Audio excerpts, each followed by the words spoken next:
warahmatullahi wabarakatuh. Saya Dwi Nurfitriani dengan NPM 202214501669. Di sini saya akan menjelaskan tokoh-tokoh mazhab institusional. Thorstein Bunde Veblen pada tahun 1857 sampai 1929.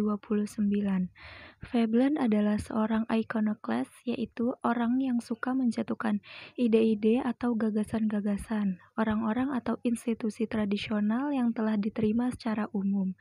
Veblen telah menghasilkan banyak pemikiran tentang perkembangan ekonomi melalui berbagai karya ilmiahnya, antara lain The Theory of Leisure Class pada tahun 1899,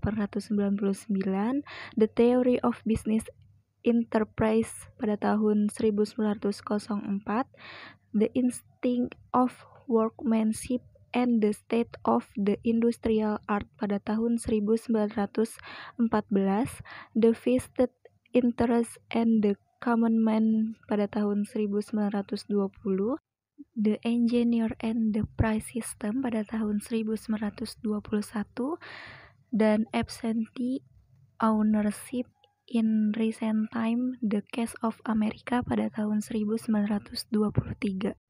Tokoh selanjutnya adalah Wesley Clair Mitchell. Wesley Clair Mitchell adalah murid, teman, dan pengagum Veblen. Ia berjasa dalam mengembangkan metode-metode kuantitatif dan menjelaskan berbagai peristiwa ekonomi.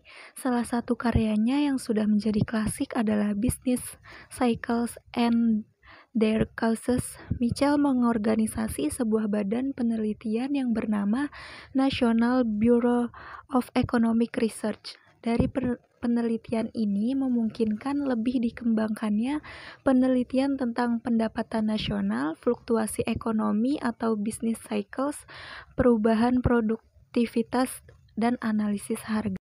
Tokoh selanjutnya yaitu Douglass North.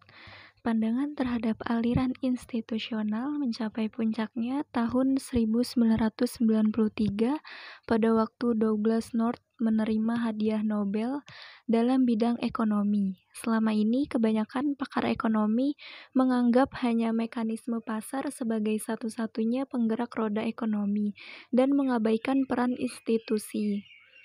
Ia menyimpulkan bahwa negara komunis hancur karena tidak mempunyai institusi yang mendukung mekanisme pasar.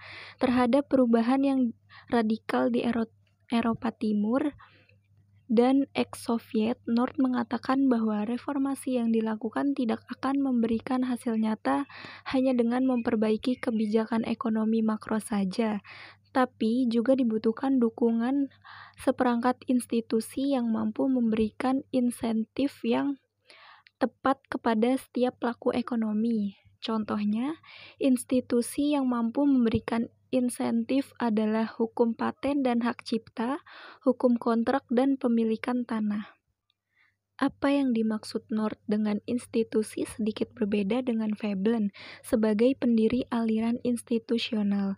Bagi Veblen, institusi diartikan sebagai norma-norma, nilai-nilai, tradisi, dan budaya. Sedangkan bagi North, institusi adalah peraturan perundang-undangan bersifat pemaksaan dari peraturan-peraturan tersebut, serta norma-norma perilaku yang membentuk interaksi antara manusia secara berulang-ulang. North memiliki institusi terutama pada konsekuensi institusi tersebut atas pilihan-pilihan yang dilakukan oleh anggota masyarakat. Itu saja yang bisa saya paparkan. Terima kasih. Wassalamualaikum warahmatullahi wabarakatuh.